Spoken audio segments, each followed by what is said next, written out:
Hello, and welcome to the Casual Dance Teachers Podcast. It's the most wonderful time of the year, and I'm your host, Maya, here with some holiday and Christmas-themed dance class ideas for you to use in your own class, no matter what style or age you teach. Let's talk about it. Welcome back, friends. You can probably tell I'm extremely excited about today's episode because I love the holidays and I do celebrate Christmas all month long in my dance classes. Starting at the beginning of December with a new unit, I'll use Christmas music and incorporate a number of different holiday-themed activities and exercises in my dance classes to keep it fun and exciting as we head towards the holidays. I have a ton of ideas to share with you in today's episode. It's going to be one of those episodes where it's basically just a brainstorm and I'm kind of throwing ideas at you like Buddy the Elf throwing snowballs super fast left and right, and you can take what works for you and leave the rest behind. I will say before I get into those ideas that you've probably heard me say Christmas, and I do tend to theme some of my activities more around Christmas specifically. However, I know that that's not going to be relevant or work for everyone, so the ideas that I'm sharing today are general enough that I don't think they have to be really specific Christmassy. Take it with a grain of salt. If these ideas don't work for you, or you have an idea of how to modify them so that they would work for a different holiday or just a more general holiday or winter theme, please hop in the Casual Dance Teachers Network on Facebook and share those ideas because I would love to be able to help as many people as possible with these ideas and this brainstorm. So with that said, let's jump right in with an activity that can be super general for any theme. In fact, to the point where I mentioned it in both my dance props and tools episode and my Halloween dance class ideas episode, which I will link in the show notes if you missed those too. I think it's worth revisiting because I use this activity all the time, and that is dance charades. Dance charades is so easy to set up. You literally can scribble down ideas on a piece of paper or on some note cards and throw them in a hat or whatever you have available, and the students draw them out, and they have to act out whatever you wrote down, but they also have to incorporate dance terminology. So that's where you're challenging them to use their vocabulary as well as use their artistry to act out the concept. For this one, if you want to get specific to a holiday, you can, but in general, I'll do something that's more winter themed. So for example, the students might have to act out things like having a snowball fight, building a snowman, making a snow angel. Very general winter ideas. And again, when it's early in December, you might not want to be going right into the holidays. It might feel like, oh, it's too soon. We're not there yet, too soon. So you can start with more general winter themes and then gradually build up until the week at the very end of December is when you're doing more specific holiday activities. Since we talked about snow, let's talk about some other activities we can do around this general winter theme. As a modern dance teacher, my modern classes often will incorporate floor work. I know there's many different styles that incorporate floor work. So the idea of having the students visualize making a snow angel, where they're making that X shape on the ground and they're moving their limbs out and in, that can be a fun visual to incorporate when you're doing a winter-themed class. And then you can even build on that, where you then ask the students, how can they make their snow angel unique? How can they make their snow angel as big as possible? Could they maybe add to their snow angel? Could they make other characters? But all around this theme of doing floor work. Once you're standing up, the visualization of building a snowman to allow students to work on their posture from the ground up can also be a helpful visual cue. So for example, telling the students to plant their feet really firmly in the floor and think about packing snow all around their ankles, their toes, their feet, and their legs can help them build awareness of what it feels like to really be grounded in the floor. Then on top of that, you build up this snowball that's packed around the pelvis, the spine, the core. Really pack that in, get them nice and tight and thinking about great alignment there. And then you layer on the shoulders, neck, and the head, thinking about those being very stacked up, very firm and solid. You add your arms. You might want to add funny facial expressions. There's so many things that you can layer onto this. But again, just talking them through this idea of kind of building these snowballs around the various different components of their body and their posture incorporates the winter theme while doing something really, really simple that can help them in a big way technically. Both of those visual cues could easily be incorporated into another activity that I've talked about in the past, but it's good enough and important enough that it bears repeating. Look into using the brain dance as part of your warm-up and to build body awareness for your dancers. You can do a winter or holiday-themed brain dance using imagery such as the snow angel, the snowman, feeling snow falling on your skin, a cool breeze blowing, lots and lots of imagery you can do. If you're not familiar with the brain dance, please look it up. I'm not going to go into too much detail because, again, I have a lot of ideas to share with you today. But that's one that I've mentioned before and would highly encourage you to do some more research independently on to see if it's something that might fit in your own dance classes. Now, let's talk about an absolute classic, the Nutcracker. So the Nutcracker, in a sense, is Christmas themed, but I feel like it's so general and it's such a part of dance culture that it's worth bringing up this time of year, no matter what style, no matter what holiday you celebrate, no matter what age group you're working with, the Nutcracker can be incorporated. If you're teaching ballet, it's going to be so easy to incorporate the Nutcracker, whether you're showing a brief clip from one version of the ballet, whether you're teaching one of the dances from the ballet, using the music. Very, very easy because the Nutcracker is a ballet, right? But there's so many adaptations of the Nutcracker now. For example, the hip-hop Nutcracker that came out on Disney Plus a few years ago has so many fun dances. I really loved that adaptation. I thought it was so fun. So you could incorporate that into a hip-hop class. Debbie Allen has the Hot Chocolate Nutcracker that incorporates different styles of dance and is really worth talking about and showcasing how she created her own original adaptation. You have the Rockettes. You can incorporate their work in a tap class.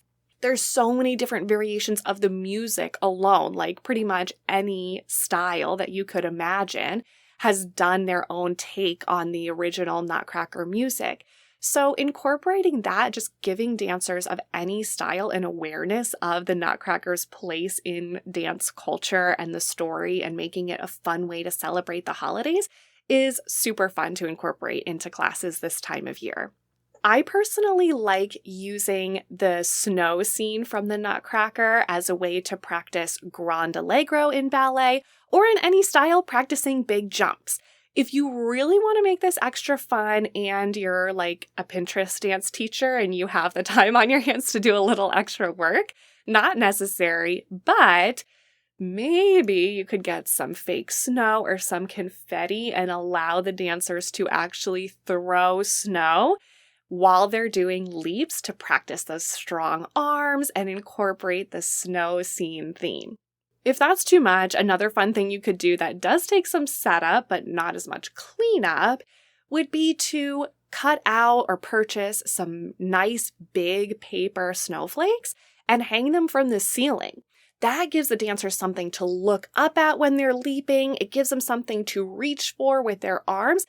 Even potentially you could have them tear those paper snowflakes down from the ceiling. So they're actually trying to reach up with their arm, grab a snowflake, and tear it off the ceiling if you have the means to do that. Again, both of those ideas take some time as far as setup, tear down, having something prepped in advance. But especially on that last week of classes when you know those students are going to be so wound, they just want to have fun, it gives them the opportunity to at least still be practicing relevant terminology, any kind of big leaps or jumps that you're practicing, while making it thematic and super fun for them. Okay, I'm still on the theme of snow, so notice that so far, aside from the Nutcracker, most of this has been just about winter and snow, not Christmas specific. Snowballs. There's a lot of different ways that you can incorporate like different size balls into doing icebreaker, no pun intended, icebreaker, or general improv exercises. And this time of year, all you have to do is paint the balls white, cover them in paper, literally just make paper balls, get styrofoam balls from like Joann Fabrics that are white, whatever you need to do to theme it as a snowball, and then boom, you're good to go. So some examples would be an icebreaker that I mentioned, I believe, in an earlier episode, where you take whatever you're using as your snowball and the dancer has to either throw or roll the ball to a friend that's across the circle from them and say their name. At this point in the year, doing name games might be a little bit redundant, so you could do something else, like when they throw the ball, the dancer has to answer a question like their favorite dance step. So it challenges them to be thinking about terminology. And it's also, again, just working on having the students interact with each other, make eye contact, have some kind of social exchange. I know a lot of us feel like we're focusing so much on trying to get the students not to talk too much, not to let dance be a social function, not to be messing around, to take dance seriously. But sometimes students are lacking social skills and they're lacking the ability to reach out beyond their comfort zone and the students that they know from school or outside the dance room. And I don't want to take that for granted and just do name games like the very first week of class and then be like, okay, now it's time to be serious and never talk to each other again. So incorporating these little fun icebreaker games throughout the year is still valuable. It still teaches the students something important. And in that same vein, you could use a white balloon or a larger white inflatable ball of some sort and just keep it up. You could make this more challenging for older students or more advanced students by asking them to keep the ball up without ever using their hands. So they have to use their elbows, their head, their hip, their legs, anything other than their hands.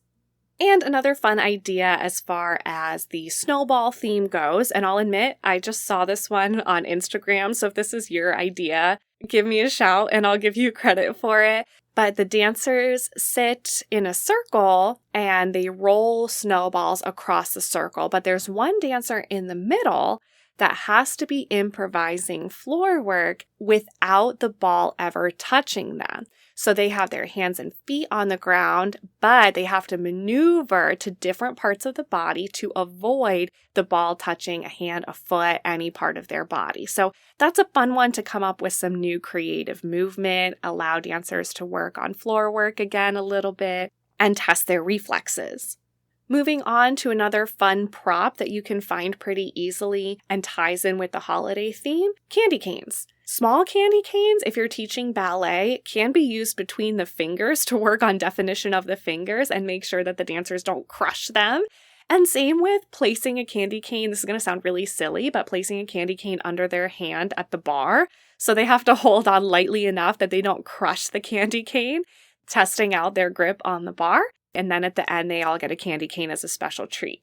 There are also those larger plastic candy canes, which are literally like canes, but in candy cane shape. And those can be used for a whole variety of arm exercises. So if you're trying to strengthen and tone arms, work on arms being in proper placement across the floor, work on keeping arms parallel to each other. I'm not going to a specific style of dance because these concepts are in every style. But you can incorporate those candy canes if you can get your hands on them pretty cheap. Another fun way to incorporate the holiday theme, and you can hang on to those candy canes year after year and use them for a whole slew of different activities. Okay, this one does get more Christmas specific, but hear me out because I have an idea of how you can incorporate other holidays as well. I like to use the song Rockin' Around the Christmas Tree and put a little fake Christmas tree in the middle, have the dancers make a circle around it. You can do any kind of warm-up in the circle around the Christmas tree, but you can also practice traveling steps, moving in a circle, rocking around the Christmas tree, because sometimes when students go from doing traveling steps in a straight line to having to do them in a circle, all of a sudden they get totally discombobulated. So make sure that they are practicing any and all steps in a circle. Then, for me, I made these little ornaments a couple years ago. And this is another one where you could go as simple as like a little piece of paper and then punch a hole and tie a string through it. or you could go as fancy as getting like plastic ball ornaments and writing on them with Sharpie. But I wrote the names of different steps on the ornaments and actually hung them from the little fake Christmas tree that I put in the middle of the circle. So after we did our circle warm-up, rocking around the Christmas tree, each student then got to take a turn taking an ornament off the tree and leading us in doing that step across the floor. That's a really fun one, and here's where it really comes in handy, okay? This time of year, who has the time to come up with all new combinations? Your students want to do fun Christmas-themed combinations, right? And you want to do something new and original, and you want to keep them engaged. But you're having to work on probably choreography. If your students do competitions, you are in the throes of planning and rehearsing for competition. If you do a holiday show, oh my goodness, that's like a whole nother level. You're in the middle of that. God bless you, because that is a whole nother beast. And then on top of that, you have your personal life. You have the holidays that you want to celebrate with your family and do the things that you need to do to prepare for that, and the shopping and the wrapping and the baking and whatever it is that you do for this time of year on a personal level. The last thing that you want to be doing is also putting tons and tons of work into your dance classes, right? So here's where the ornaments come in handy. You can have the students each take an ornament off the tree. You can do those as individual steps across the floor or in the center, or just really work the technique of those individual steps. But you can also then assign the students into small groups or as a full class to take their steps from the ornaments and put them together into their own holiday combination.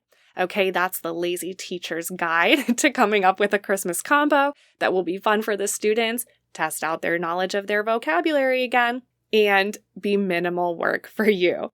Pick a fun song, have them set the combination to it. It's really fun for everyone. Now, I mentioned that if you don't want to do this as Christmas themed, another idea that I had would be to either just change up the theme every week. So if you're doing this every week in December, you want to do a circle warm up. You want to use the song Rockin' Around the Christmas Tree, or at least just the theme of that. You could do a Christmas tree in the center of the circle one week, and then the next week do something else. Do a pile of presents in the middle. Do the Kinara for Kwanzaa. Do a menorah for Hanukkah. So you're getting representation of different cultures besides just Christmas. You could also just isolate and choose one and do that just one week or every week throughout December. Do whatever works for you. I will end this conversation going full circle to reference the very first idea that I shared with you, but also tying in the idea of having the students aid you in coming up with a Christmas combination. Now, I do often choreograph Christmas combinations for the students. And to be honest, now I've been doing this enough years that a lot of times I can recycle Christmas combinations from previous years because none of my current students will have done them before. So I have a whole arsenal of things that I can go to. But again, if we're in that mode where it is just not happening because there are other things happening and a Christmas combination is not going to come together in time for my dance classes, that's fine. I think it's okay to take those easier weeks and give the students some practice in a different skill, right? It doesn't have to be technical skill all the time. We can practice their knowledge of vocabulary, their artistic ability, choreographic devices. There's a lot you can throw at them that's super valuable to them as students. So aside from just giving them steps and having them put them together, you can go back to the dance charades idea. This can be elaborated into so many different exercises to do with improvisation and choreography.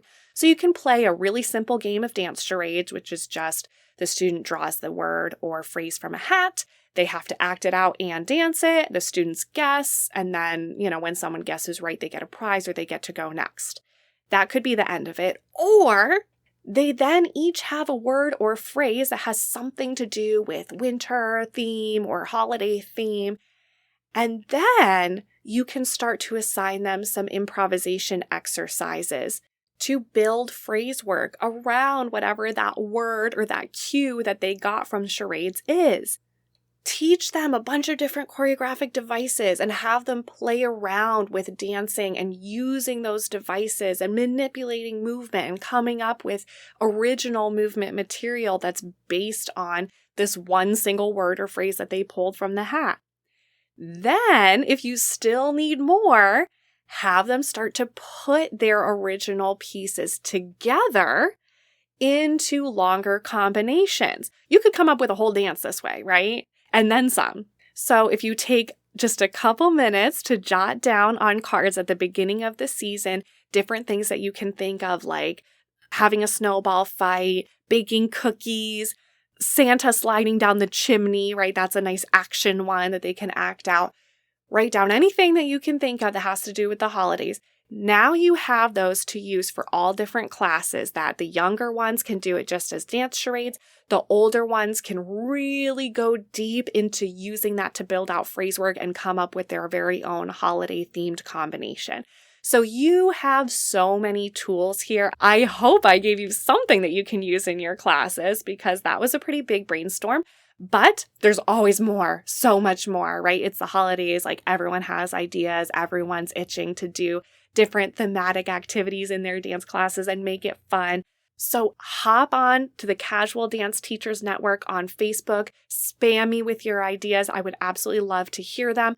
I will be sharing my personal Christmas/holiday themed playlist on there. It's a Spotify playlist that I use throughout this season. Yes, there are a number of Christmas themed songs specifically on that playlist, but there's a lot that are general as well. And there's a variety of styles. So I'll share that on Facebook. You can also find the podcast on Instagram at the Casual Dance Teachers Podcast.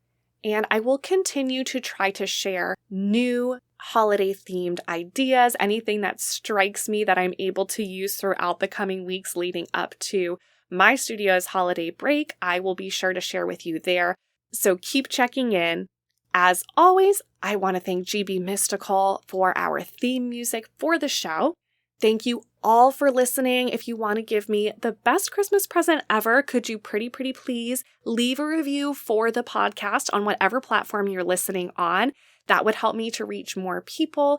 And if there's anyone specific that you have in mind that you think could benefit from listening to this podcast, go ahead and share it directly. The more the merrier, right? And we want this to be the merriest season of all time. So thanks again.